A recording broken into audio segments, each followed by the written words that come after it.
Next question है, अब हम जल्दी जल्दी कर लेते हैं।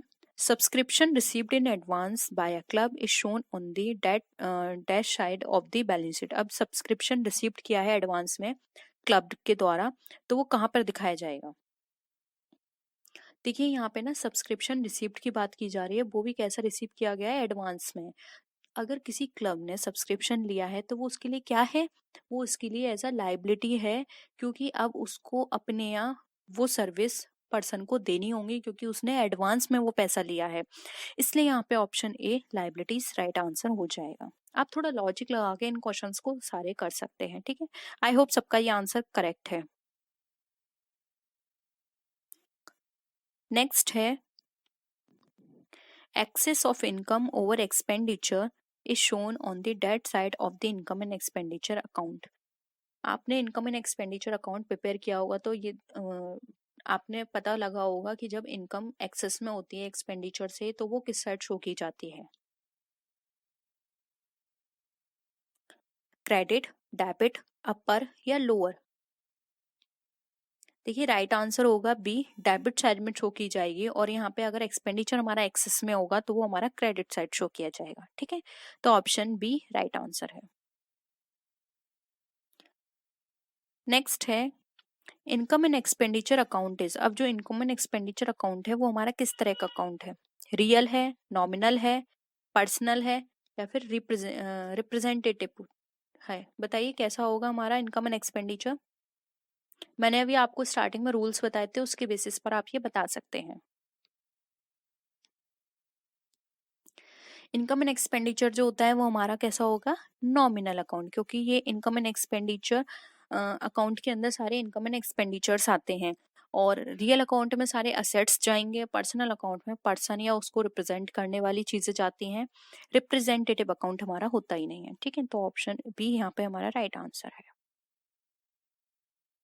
नेक्स्ट आते हैं, sale of old newspaper is to be shown on the credit side of. अब देखिए यहाँ पे ओल्ड न्यूज़पेपर की बात की जा रही है, तो यहाँ पर वो क्रेडिट साइड में कहाँ दिखाया जाएगा? कैश बुक में, income and expenditure, balance sheet या फिर ट्रेडिंग अकाउंट?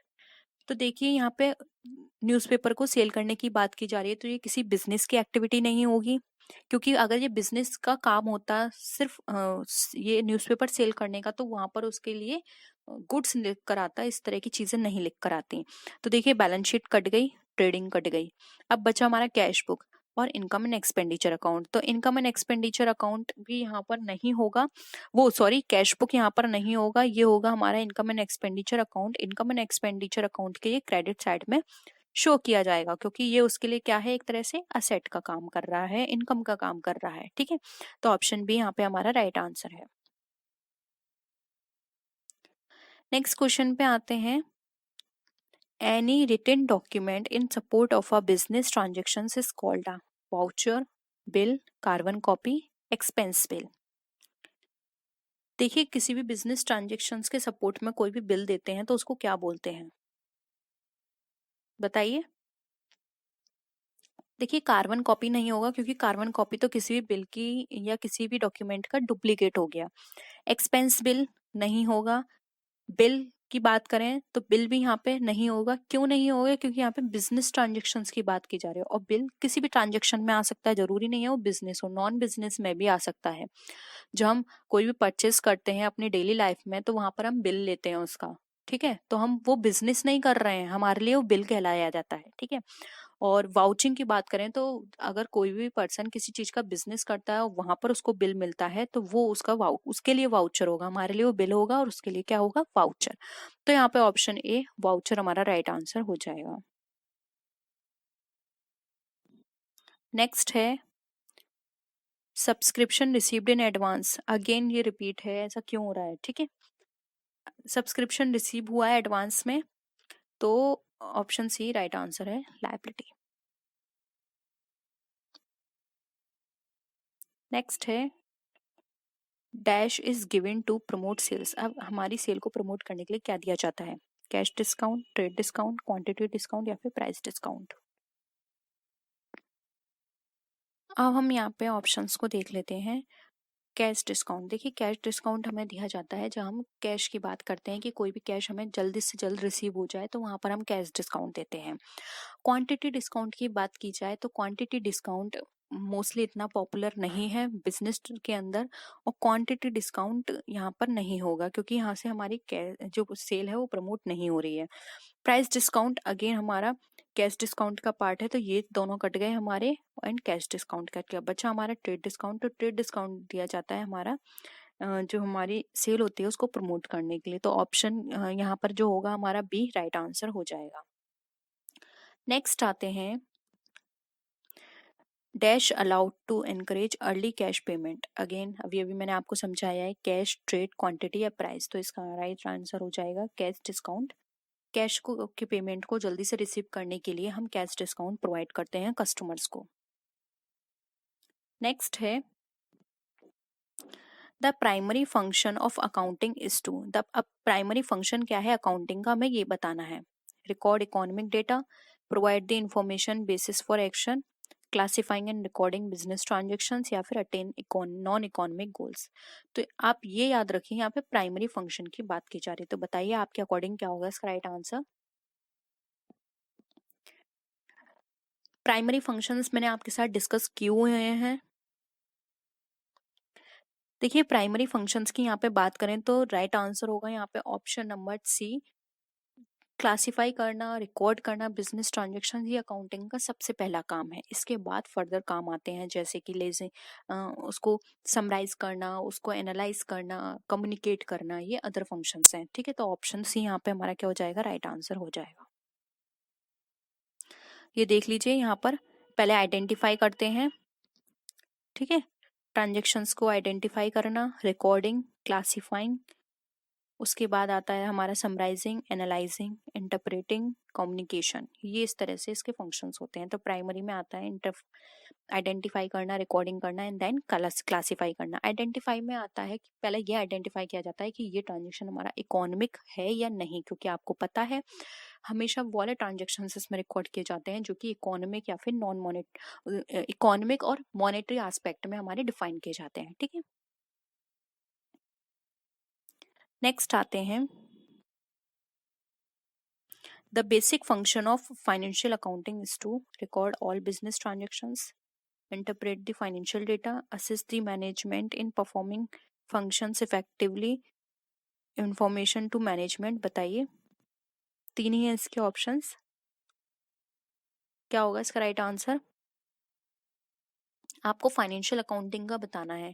तो देखिए फाइनेंशियल अकाउंटिंग के बेसिक प्रिंसिपल की हमें बात करें तो इसमें सारी चीज़ें ऐसी हैं जो कि फर्दर आएंगी, पहले तो हमें उनको रिकॉर्ड करना है।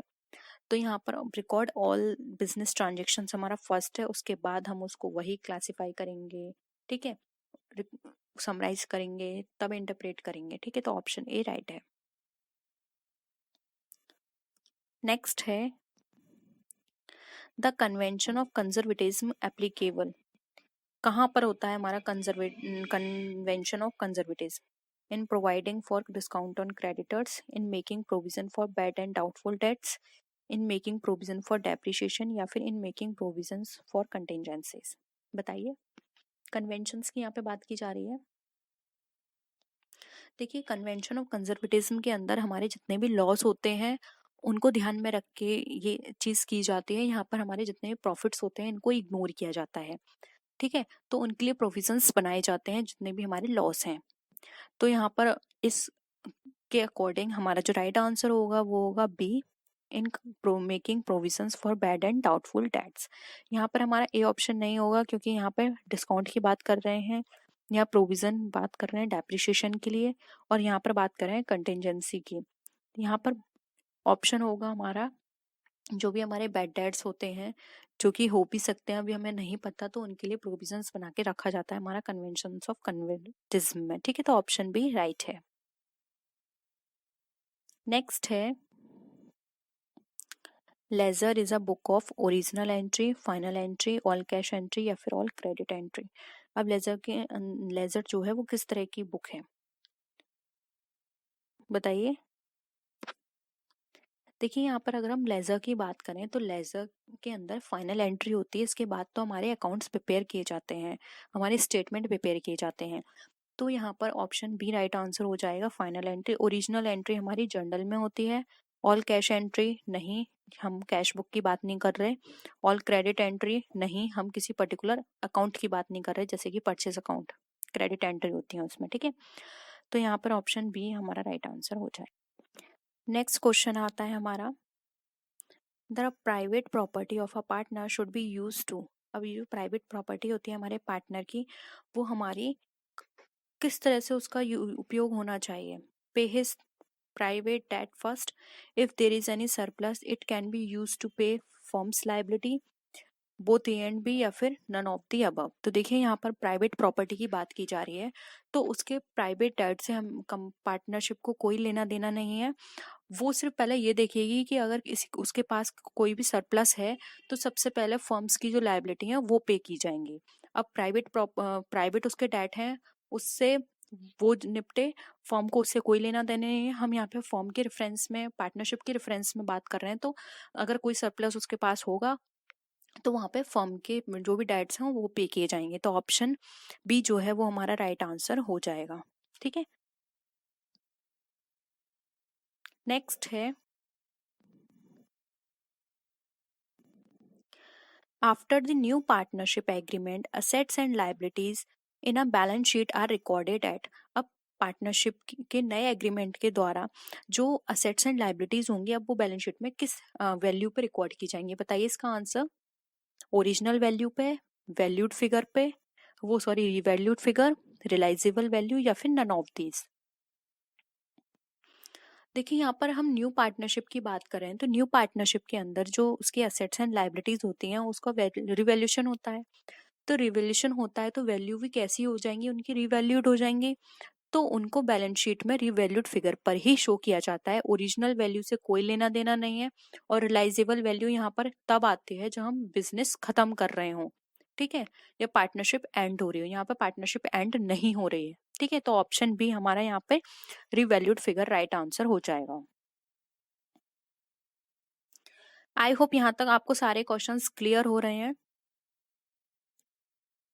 इन which of the following is conclusive evidence of partnership. इसमें से कौन सा जो हमारा है कंक्लूसिव एविडेंस है पार्टनरशिप के अंदर। शेयरिंग ऑफ प्रॉफिट है, म्यूचुअल एजेंसी है, कैरिंग ऑफ सम बिजनेस है, या फिर ऑल ऑफ दीज है।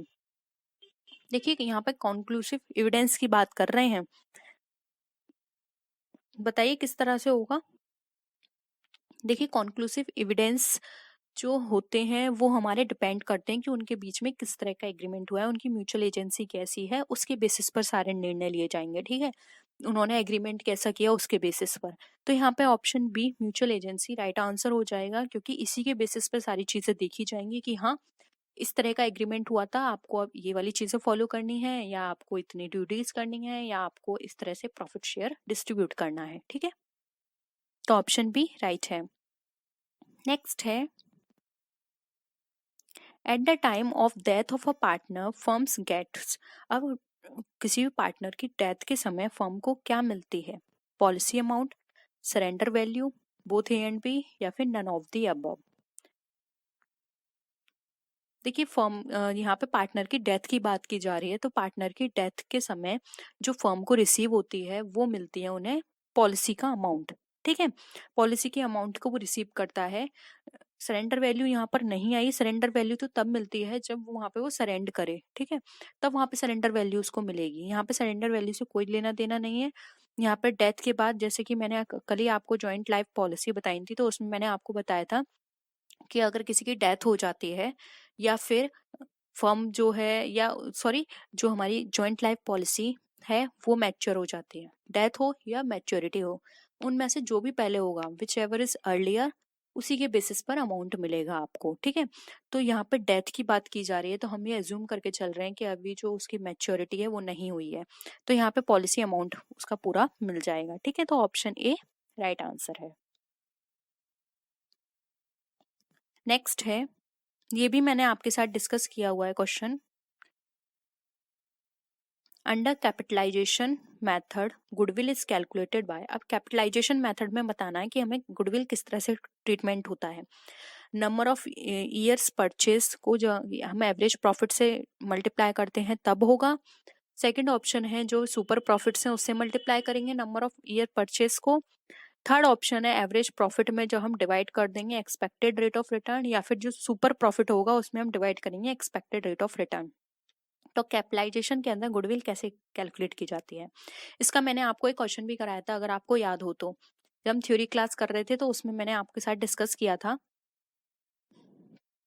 या फिर मैंने इससे पहले अगर आप यूपी टीजीटी और पीजीटी की भी क्लास लेते हैं तो उसमें भी मैंने कैपिटलाइजेशन मेथड पे एक क्वेश्चन आपको डिस्कस किया था गुडविल का।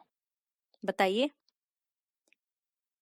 देखिए कैपिटलाइजेशन मेथड में क्या होता है, जो भी हमारा सुपर प्रॉफिट निकल कर आता है उसमें हमारा जो एक्सपेक्टेड रेट ऑफ रिटर्न होता है उसको हम डिवाइड करते हैं, तो हमारी जो वैल्यू निकल कर आती है वो हमारी होती है गुडविल की वैल्यू, और जितने भी ईयर्स होते हैं उसके साथ मल्टीप्लाई करके हम निकाल लेते हैं।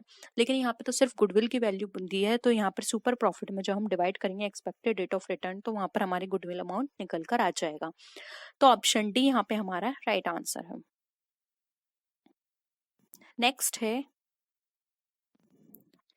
in which of the following accounting entries are made at the book value of assets and liabilities। अब इसमें से हमें बताना है कौन सी अकाउंट में हमारी जो अकाउंटिंग एंट्रीज हैं वो बुक वैल्यू पर रिकॉर्ड की जाती हैं, रिवैल्यूएशन अकाउंट में, रियलाइजेशन, कैपिटल या फिर सस्पेंस अकाउंट में। बताइए।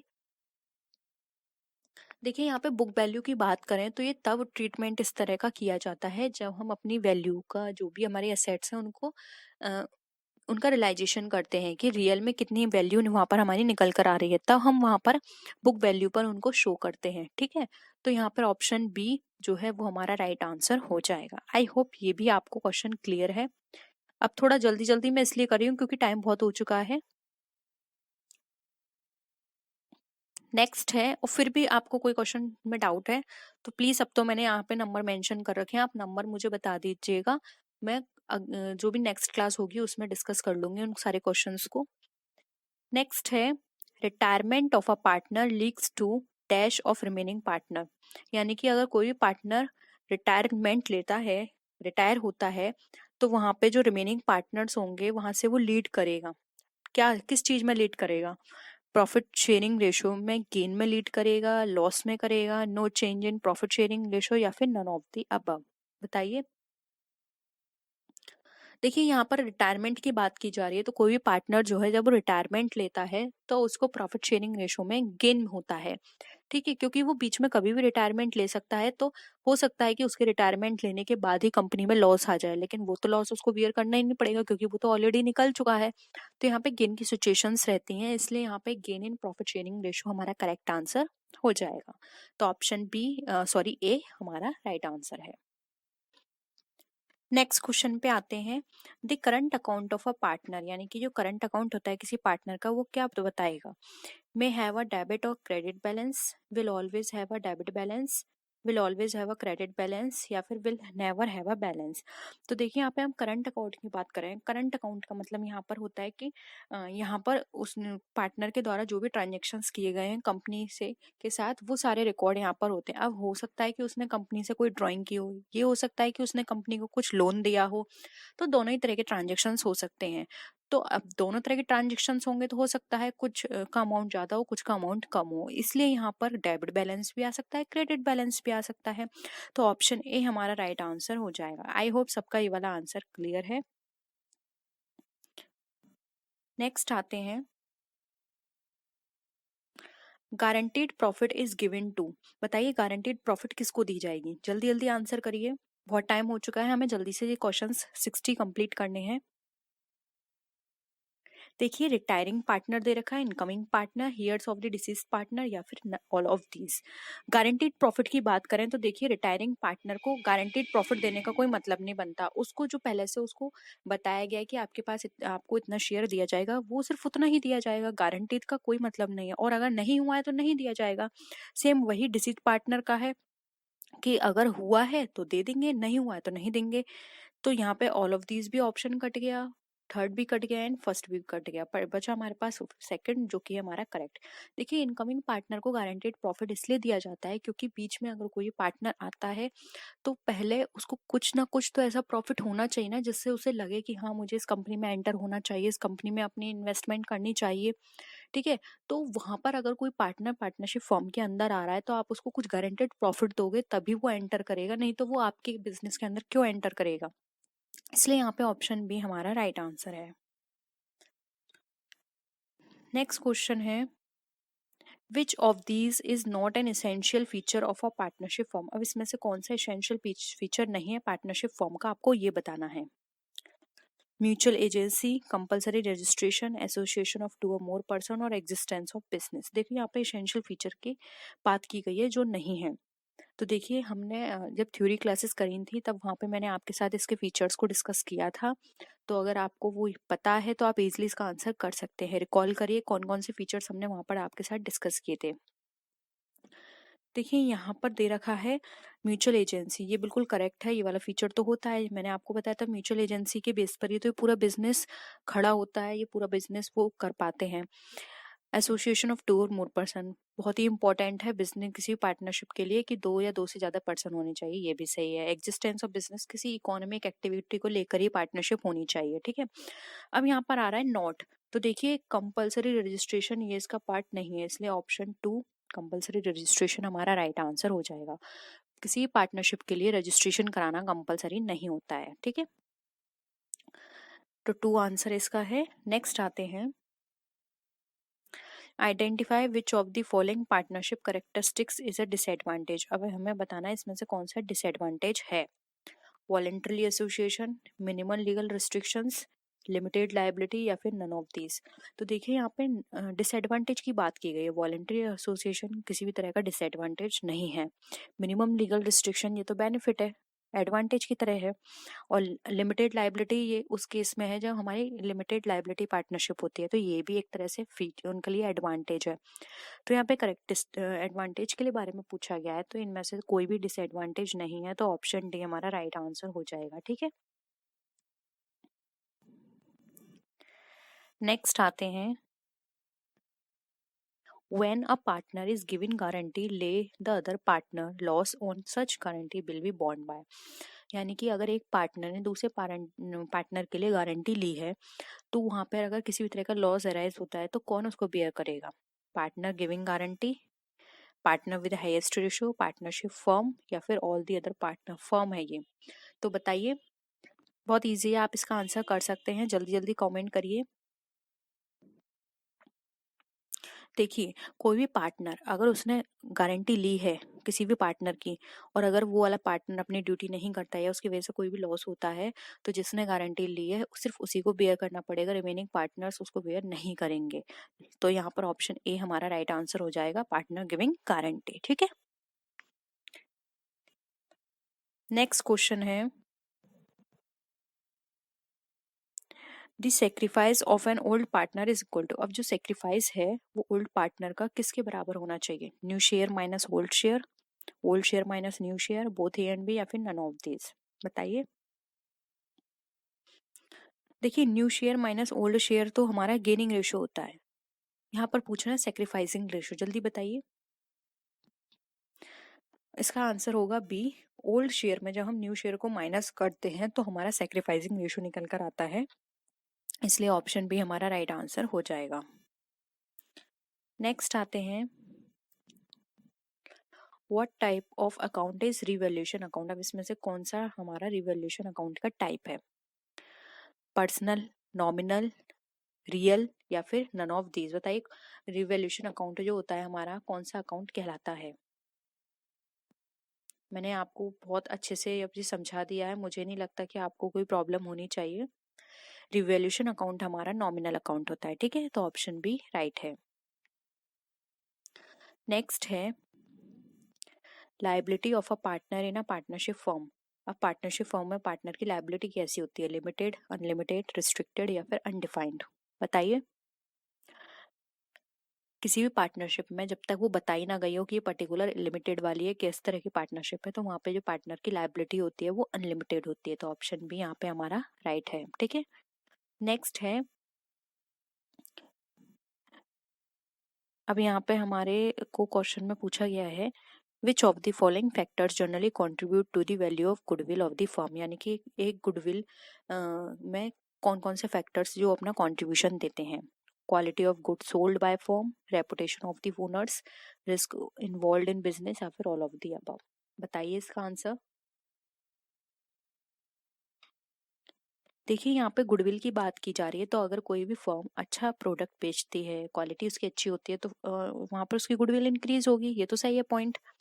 फिर है रेपुटेशन ऑफ ओनर्स, यस, अगर आपको पता चले कि किसी बिजनेस के अंदर अभी कोई पर्सन है जो कि बहुत फेमस है और वो वहाँ पर उसके साथ इंक्लूड हो गया है, तो आपके लिए उस कंपनी को लेकर उसकी रेपुटेशन बढ़ जाएगी, ये भी सही है।